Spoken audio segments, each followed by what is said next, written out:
heureux. Le monde, vous le savez, vous bombarde de promesses de bonheur, la richesse, le confort, la reconnaissance. Mais aujourd'hui, Jésus nous invite à viser plus haut, la béatitude. C'est possible, parce que la béatitude, c'est tout simplement être avec Jésus. Et donc, c'est pas pour demain. C'est pas pour après-demain. C'est pour l'éternité. L'éternité commence dans le temps. L'éternité commence maintenant. Alors, comment y parvenir? Comment dépasser cette quête qu'on a du bonheur qui ne dure pas, du bonheur éphémère, pour entrer dans la béatitude éternelle? Jésus nous donne la réponse dans les béatitudes. Mais attention, ce n'est pas une recette de bien-être. Ce n'est pas une recette pour être en bonne santé. C'est un appel à la conversion et à tenir bon. Alors je vous propose de reprendre ces 4 béatitudes comme le chemin que Jésus emprunte et qui nous indique 4 manières d'être heureux de la bonne manière, d'être bien heureux. Et elles s'opposent à 4 malheurs, c'est-à-dire 4 manières d'être heureux de la mauvaise manière, malheureux. Et ces 4 oppositions, chez les pères de l'Église et saint Ambroise notamment, sont pour eux un appel à vivre de 4 vertus essentielles. 4 vertus qui sont en fait pour nous mises en pratique, des bonnes habitudes qui nous conduisent sur le chemin du vrai bonheur. Quelles sont ces vertus? La pauvreté de cœur, la tempérance des sens, la soif de justice et puis la force dans l'épreuve. Voilà qu'elle nous invite à renverser les valeurs du monde pour trouver la vraie joie. Une joie, comme j'ai dit, qui est accessible dès maintenant si nous croyons au Christ, dans la foi au Seigneur. Heureux, vous les pauvres, car le royaume de Dieu est à vous. Malheur à vous les riches, car vous avez votre consolation. Tout est au présent. Jésus nous demande-t-il d'être pauvres? Oui et non. Et c'est tout l'enjeu des béatitudes, c'est de cerner les représentations que nous avons pour voir lesquelles il faut dépasser, lesquelles il faut équilibrer. On peut être riche de la bonne ou de la mauvaise manière. On peut être pauvre de la bonne ou de la mauvaise manière. Jésus ne nous demande pas forcément d'être pauvre, il dit que nous sommes pauvres, point. Et nous sommes heureux si nous gardons conscience de cela. On est tous pauvres de quelque chose et on est tous riches de quelque chose. Et donc le pauvre, c'est celui qui se tourne vers Dieu, qui est conscient que tout don vient du donateur, vient de lui. Alors il ne s'agit pas de glorifier la pauvreté non choisie. Jésus ne fait pas une éloge de la misère. Ce serait absurde. Ça reste un mal qu'il vient combler d'ailleurs, toute sa vie durant. Mais de comprendre que la vraie richesse est dans la confiance en Dieu. Et à l'inverse, Jésus m'en garde, malheur à vous les riches. Si nous nous contentons des biens matériels, nous risquons d'oublier l'essentiel, nous risquons d'oublier Dieu. C'est pour cela que la vertu de pauvreté nous invite à nous détacher du matériel. On peut être riche et être détaché, mais c'est plus dur.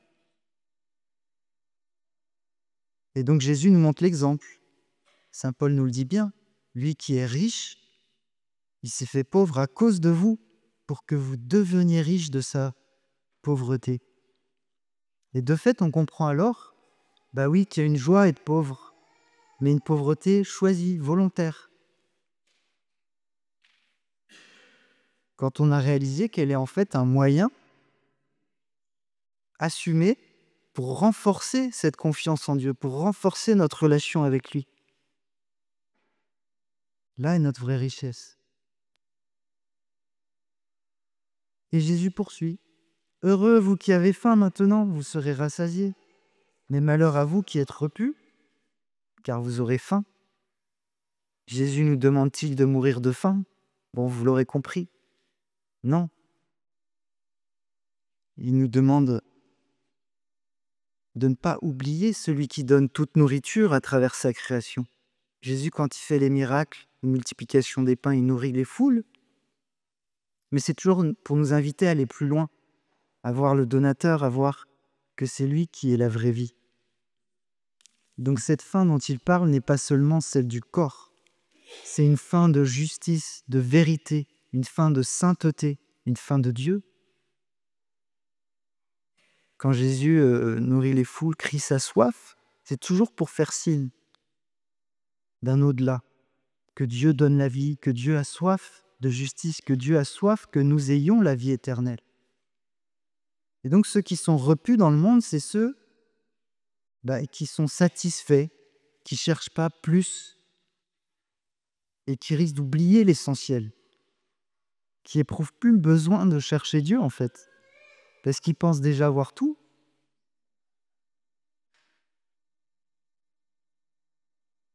Mais leur satisfaction est éphémère parce que tout passe. Tout passe. Seule la charité restera, seul l'amour est éternel. Et donc seul Dieu peut combler le cœur humain. Et voilà ce que permet la vertu de tempérance. Cette capacité de maîtriser nos désirs pour nous ouvrir à la vraie nourriture qui est celle de Dieu. Alors seulement nous pouvons comprendre le sens du jeûne qu'on va bientôt vivre avec le carême. C'est pas seulement pour manifester une justice sociale, c'est vrai, manifester une solidarité avec les pauvres, inviter au partage, mais aussi pour manifester une justice éternelle, pour donner soif et faim de Dieu, pour donner soif et faim de sa parole. Et puis Jésus continue. « Heureux vous qui pleurez maintenant, car vous rirez. » Facile à dire, mais cette parole ne signifie pas que Jésus veut nous voir souffrir, mais qu'il veut transformer nos larmes en larmes de joie. Il veut montrer que la vraie joie ne vient pas d'une vie sans épreuve, mais de la certitude que nous les traversons avec Dieu, qu'il est là dans les moments difficiles.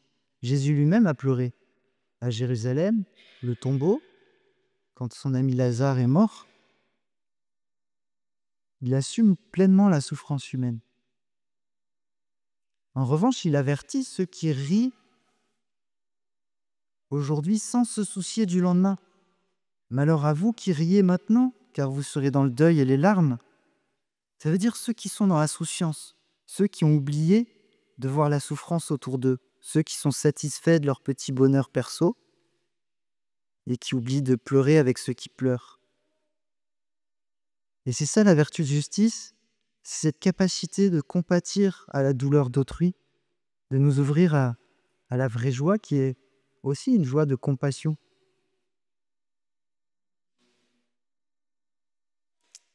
Et puis la quatrième béatitude, Jésus proclame « Heureux êtes-vous quand les hommes vous haïssent, vous excluent, vous insultent à cause du Fils de l'homme. » Ouf. Oui, être fidèle à l'Évangile, c'est pas facile. Et les apôtres en feront les frais. Et Saint Luc écrit ça dans un contexte où ils sont persécutés, justement, pour nous inviter à tenir bon.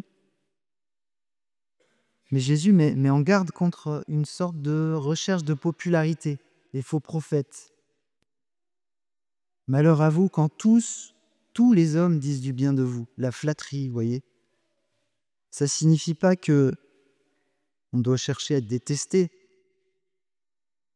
mais que la vérité de l'Évangile dérange, qu'on est à contre-courant souvent, et que si nous sommes trop aimés, c'est sûrement mauvais signe, c'est sûrement qu'on a compromis peut-être quelque chose de notre foi. Et donc la vertu de force nous aide à tenir bon dans les épreuves. Un exemple de béatitude, ça me fait penser à Sainte Bernadette. Vous savez, la Sainte Vierge lui apparaît, elle qui était malade, pauvre, moquée parce qu'on ne la croyait pas sur les apparitions. Mais elle reste fidèle, fidèle au message, fidèle à ce qu'elle a vu, à ce qu'elle transmet. Et Marie lui dit, non pas que le bonheur sera en ce monde, elle lui dit, je ne vous promets pas d'être heureuse dans ce monde, mais dans l'autre.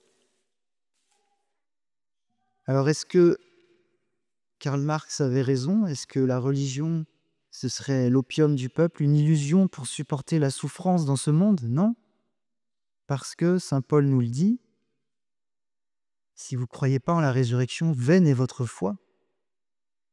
Si certains d'entre vous affirment qu'il n'y a pas de résurrection d'entre les morts, c'est qu'ils n'ont pas compris la foi du Christ, la foi en la résurrection. Si les morts ne ressuscitent pas, le Christ non plus n'est pas ressuscité. Si le Christ n'est pas ressuscité, votre foi est sans valeur. Mais non, le Christ est ressuscité. Et donc la foi en la résurrection est une clé pour comprendre les béatitudes, pour rentrer dans l'espérance qu'elle ouvre.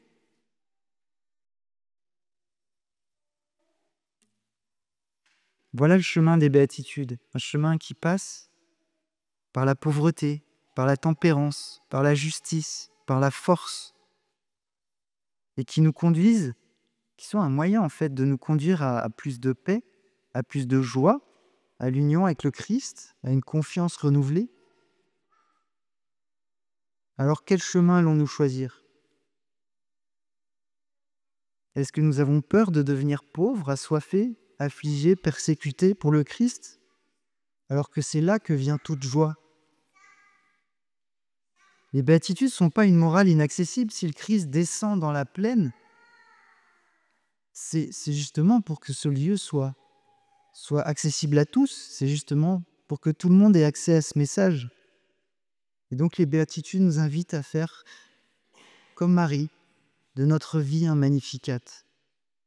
Que nous soyons pauvres en esprit, affamés de justice, consolés dans nos larmes, forts dans l'épreuve, pour que le royaume de Dieu advienne en nous et autour de nous. Une vie donnée au Christ qui transforme à jamais notre conception même du bonheur. Alors tournons-nous vers lui, lui qui descend encore aujourd'hui, lui qui vient pour être avec nous, pour nous donner cette joie de l'espérance. Osons espérer pour tous cette joie comme Marie d'obtenir à l'avance les biens qu'on espère. La béatitude, c'est maintenant. Amen.